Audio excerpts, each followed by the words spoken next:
pages in 6 minutes. That's right. We all want that paper. Yeah. Promise to send it to us. Thank you. We have as much more time for discussion as we're told we have. Let's try like 10 minutes. Well, 10 is kind of short, but Right, well. At any rate, I about think- half an hour for lunch, you know. I think that I'm not going to offer the panelists time to respond to the questions posed by the discussants because that will fill up our time. So I think the best thing to do is to open up for questions, to collect several, 3, perhaps a few more, and then to invite the panelists to reflect back on the questions posed now as well as the questions raised by the discussants. So I think that's probably the best way to move here. I see a hand here. Yes. And if people could identify themselves and keep comments relatively short. I'm Diane Rocheleau from Clark University, and I'd like to hear, especially from you, but also from the rest of the group, about whether you've engaged with work by Raquel Gutierrez from Mexico about Bolivia, and also Rebecca Solnit and Hope in the Dark.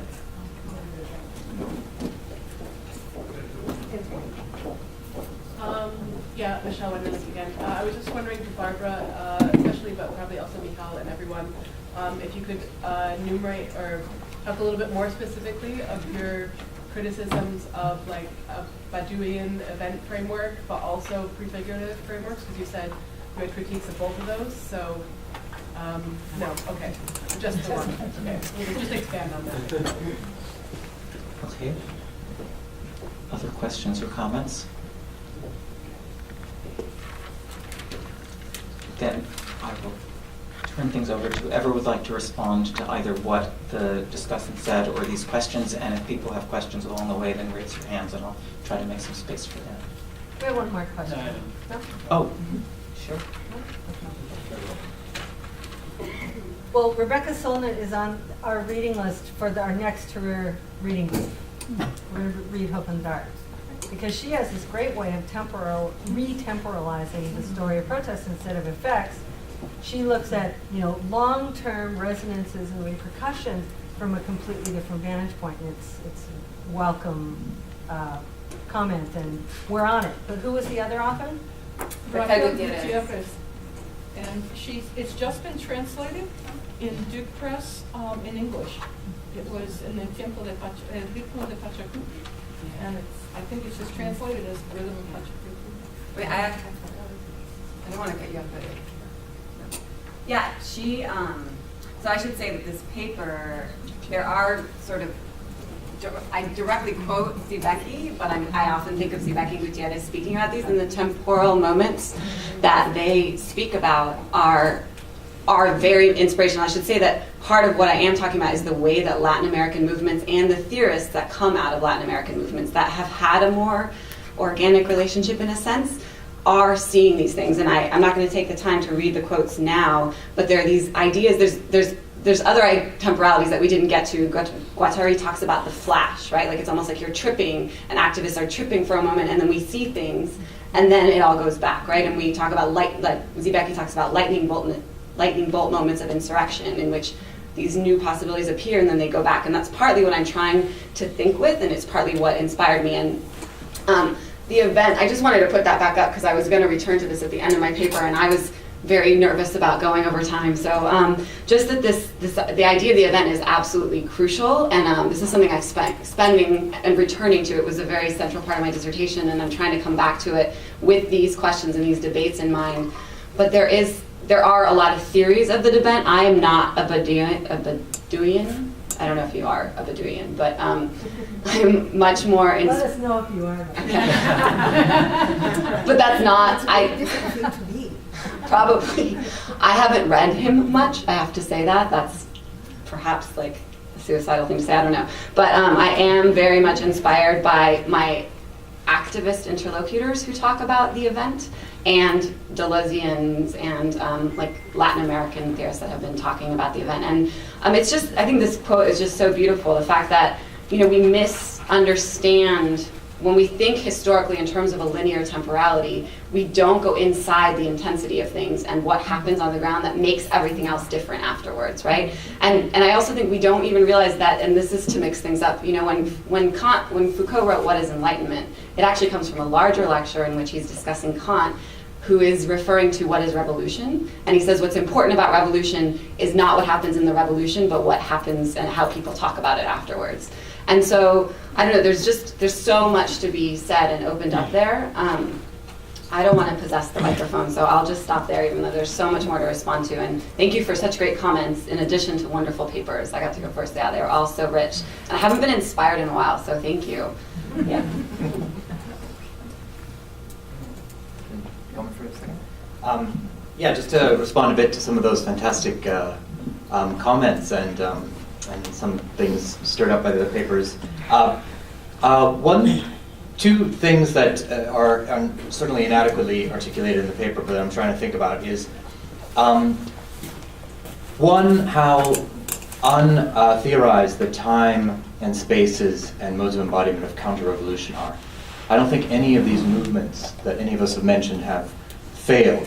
I think the fact that this year we live in a world of monsters rather than a world of protesters is, again, the way that protests and this idea of protest and response from the state is the liberal narrowing of what we're looking at. But the way we look at the fact that there's been dynamic rearticulations of new forms of power and radically different forms of sociability that transcend global frames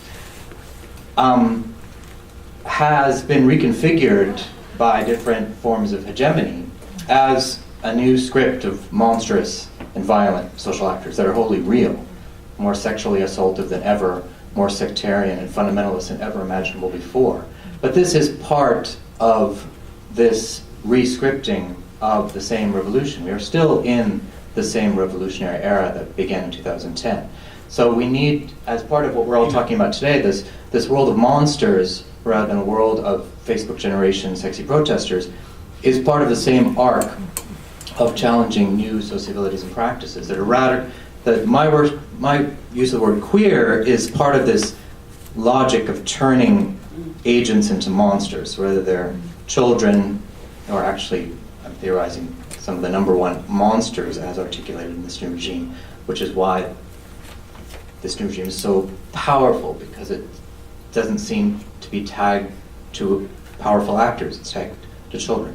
So that's one. So I think that what we're, in terms of this legibility question, I think that we should push ourselves to be a little bit more radical and realize, of course, social movements themselves can't read themselves, and they do make gross mistakes in mistaking monsters for each other, and in understanding these modes of monstration, of legibility, of meaning making, in the way that hegemony wants them to see. They want to see internal monsters within their movements. They want to see themselves as perverse and off track.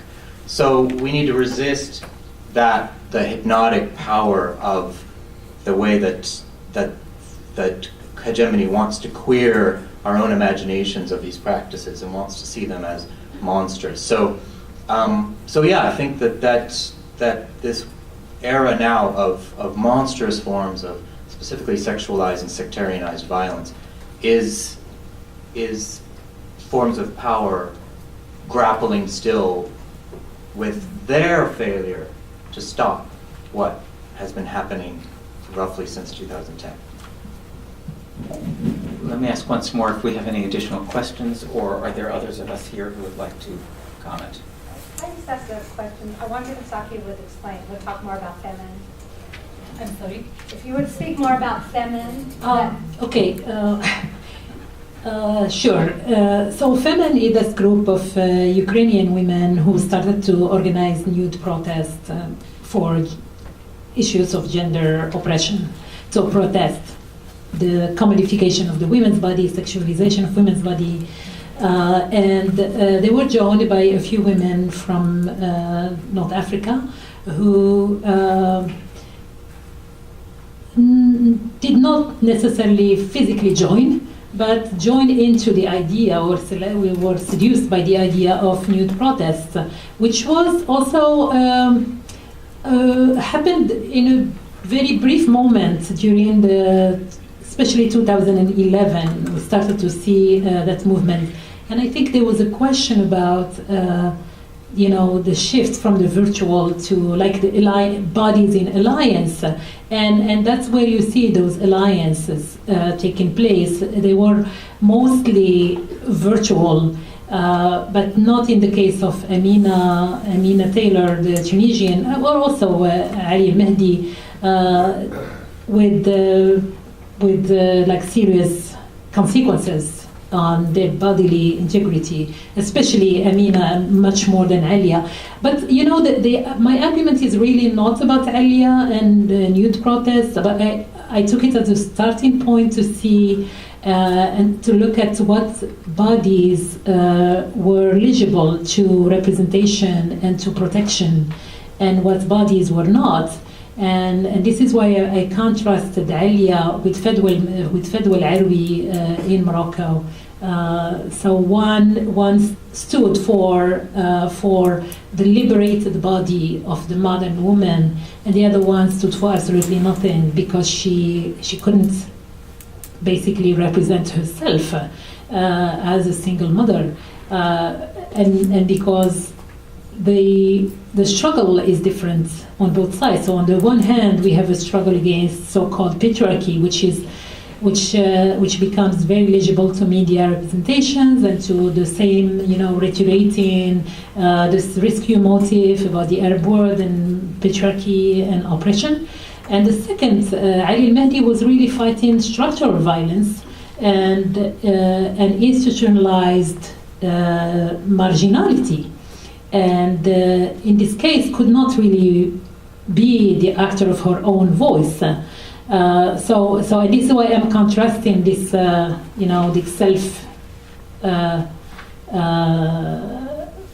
people who can, women who can become the object of sexual desire, at the same time the object of discourses of liberation, and opposing them to those who cannot, because they are not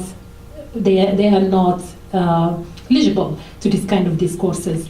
So I have much more cases here in which I am contrasting several bodies of women, including another suicide that took place in Morocco, always by Amina Filali, who was allegedly raped, was married, and then committed a suicide in that process. So really what I'm trying to do here is to look at the revolution from its margins, from the marginal voices of women who occupied certain positions of subalternity, and how they also inscribe themselves in the logic of rebellion, with acts of death, actually, not with acts of self-realization, affirmation, and all of that.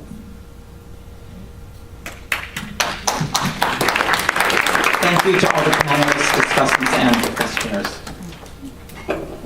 We will take now a brief, all too brief lunch break, and we will resume at 2 as per the program.